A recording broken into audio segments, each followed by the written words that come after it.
Welcome to the National Council of Supervisors of Mathematics, NCSM, Leadership in Mathematics podcast. NCSM is an organization supporting mathematics education leadership at the school, district, college, university, state, province, and national levels. Its membership constitutes an international force collaborating to achieve excellence in mathematics education. Be sure to visit the NCSM website at ncsmonline.org.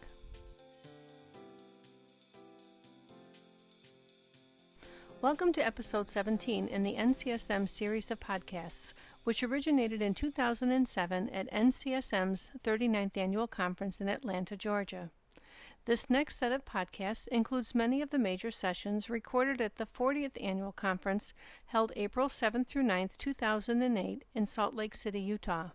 This episode contains opening remarks by NCSM President Dr. Timothy Kanold, who, along with NCSM's Executive Director Terry Belcher and Western II Regional Director Jim Barta, welcome attendees and the Utah State Executive Director of Indian Affairs. Well, good morning, everyone. If I can get your attention, please. Good morning. Well, it's great to see everybody, and welcome to our 40th anniversary conference. I would like to begin this morning by just thanking the sponsors of our morning breakfast and coffee and refreshments. So to Heinemann, thank you very much. And we have two representatives for Heinemann in the back of the room. If you can wave back there, we have Emily Birch and Victoria Marecki. So thank you both very much for doing this for us.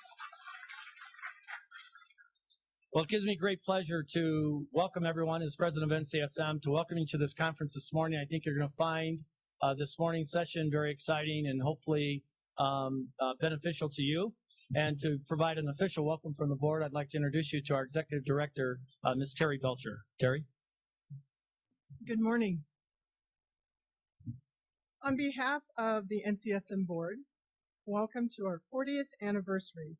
The NCSM 40th Annual Conference, where nearly 1,600 colleagues have come together to celebrate, learn, and prepare for the future.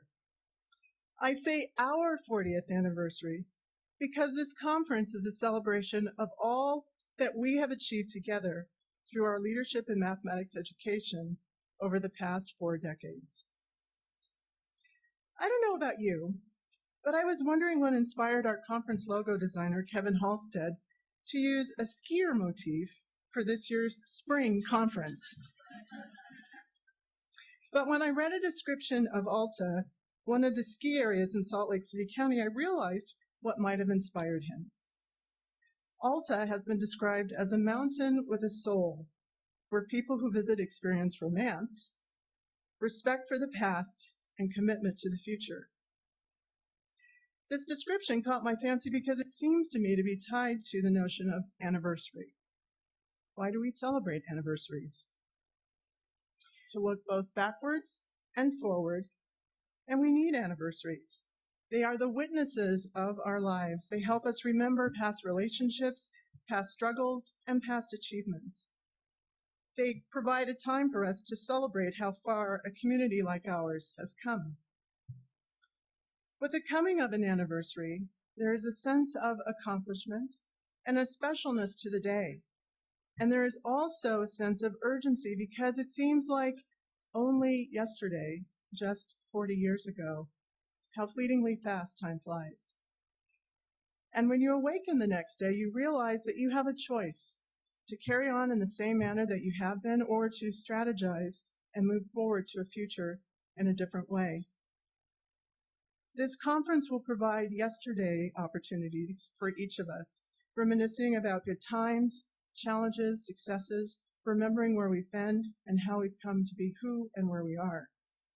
This conference will also afford us today opportunities, letting go of all we left behind at work and home and being present with those who are here at this conference. And this conference will launch us toward our tomorrow. It will be a place where we construct new learning, a place where we connect with new ideas as well as colleagues. It will be a place where epiphanies are born. It will provide time to exchange our current thinking about equity, teaching and learning, curriculum, technology, and assessment.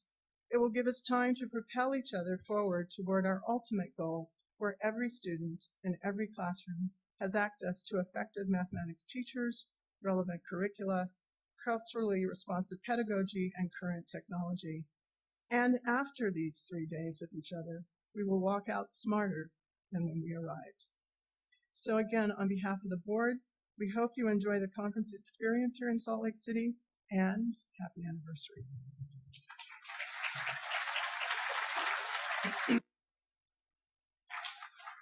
At this time, I'd like to introduce one of the 9 NCSM regional directors, Mr. Jim Barta.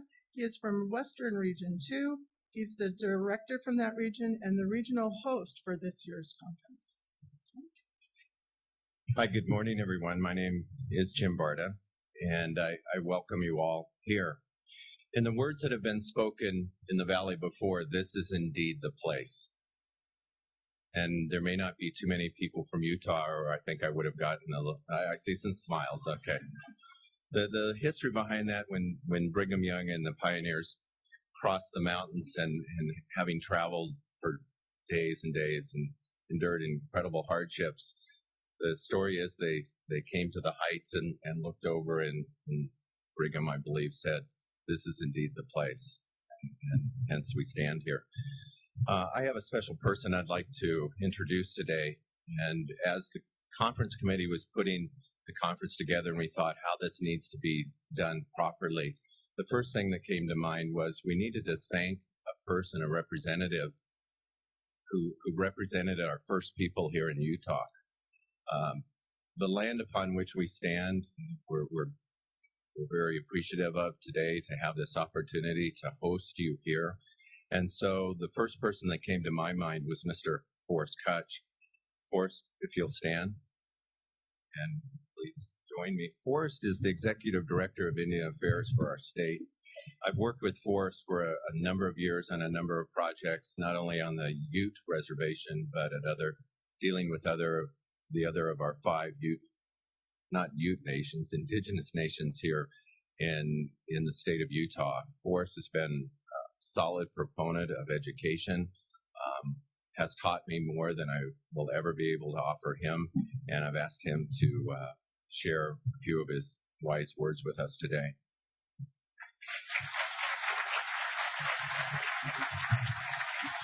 Thank you, Jim. Good morning, everyone. Welcome to our beautiful state. It's actually it's a very diverse state when it comes to the land, very diverse. I mean, we have salt water and seagulls amid mountains and red rock deserts, and our population is becoming diverse all the while. So we look forward to that. First, about my people. There are about 35,000 of our people inhabiting the state. Of course, the state is named after my people, the Ute Indian people. And there are 5 nations here, the Shoshone to the north, my people to the east. To the southeast, you have the Dene, or the Navajo. To the southwest, you have the Paiute, 5 bands. And then directly west, you have 2 groups of Goshute. So there's 5 nations and 7 tribal governments I work with. We're under 2% of the population, and we occupy 4% of the lands of the state. Okay, we have several million acres of land held in trust by the U.S. government. Those lands came about as a result of conflict and treaties. So again, 5 nations and 4% of the lands, and we're under 2% of the population. Now, throughout the country, we have 564 tribal governments, okay, that have treaties with the U.S. government. Not all of them have treaties, but they have a relationship with the U.S. government. And of those tribes, there are 300 languages still being spoken, and those languages are in decline, okay? Now, that's basically the background I want to set. Now, I just want to quickly make a point here. We really need to solve this achievement gap, or as Jim has said, some folks call it an opportunity gap. And whatever you call it, it's a problem that can be solved. And the reason I mention the tribes is that I've always felt that my bias has always been if we solve the problems among the American Indian children, because we are so culturally different, we'll solve it for everyone else, okay? And we need to begin with them first, okay? Because, and we're going to have to find unconventional methods, because if the conventional methods work, they would have worked by now, right? So we're going to have to think outside the box. That's my connection with Jim. We've been colleagues for a number of years. We're looking at a number of things. I'm looking at neurological pathways. I'm looking at teaching concepts in the home. We're finding that sometimes some cultures look at the world backwards in an opposite direction. And I've said this for a long time. You take the cultures of the traditional American Indian people and you set them alongside the dominant European cultures. They're completely opposite. About 80 to 90% of the values and belief system are opposite. The only areas where we had similarities were in our view in God. Most tribes, not all, were monotheistic, and almost all of them believed in the family, the value of the family, and a couple other areas. But after that, where one culture saw the world in scientific terms, the other one saw it in spiritual terms. One was competitive, the other one was cooperative. One was linear, one was holistic, and on and on and on down the road. So what we've been doing in the American school system is taking round children and trying to force them into square pegs. And lately we've been pounding on them. And you know what's happened? They've just popped right back out again. So I am going to challenge you folks. You're the supervisors of math teachers to make the necessary changes to help our children. And take a look at our kids first. And join my colleague Jim here, because I think he's on the right track. He's studying, working closely with the American Indian tribes here in Utah. And he's determined to find out how to properly educate our kids. Right now, we're only depending on 10% of our people to get us to operate our governments and operate our businesses. And that's the percentage of people that will normally get through and adapt to cultural situations. But I'm talking about the other 80 to 90%. And here's what happens. I've been in government for 30 years. What happens is the 10% that are progressive will set up good businesses for the tribes, and they'll get things operating. But if a return is not generated within 3 to 5 years, the majority of the electorate will replace the tribal council with new leaders who will shut down the business, and they'll have to start all over again. Why? Because the general electorate does not understand principles of investment. They don't understand principles of math. So how could they possibly understand commerce or market? You see what I'm saying? There's a pyramid here, and at the bottom of it is education. We have to master this problem of education. If we accomplish this, we'll get better leadership. Better leadership will generate better governance, better government operations. And then someday we can tackle business and entrepreneur opportunities. So join us in solving this problem. I wish you well and good luck, and enjoy our beautiful state. Thank you.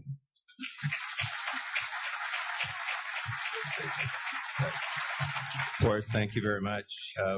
We'd like to honor Forrest with a special gift from the National Council Supervisors of Mathematics, and I hope he'll wear it proudly. It's a medallion, beaded medallion.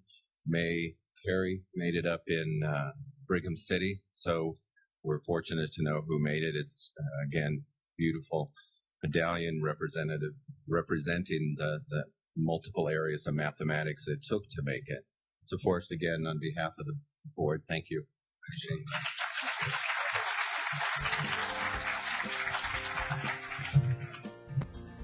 Be sure to tune in to our next episode, the opening address by NCSM President Dr. Timothy Canold. In his address, Tim announces the publication of NCSM's Principles and Indicators for Mathematics Education, or PRIME Leadership Framework. Be sure to visit the NCSM website at ncsmonline.org.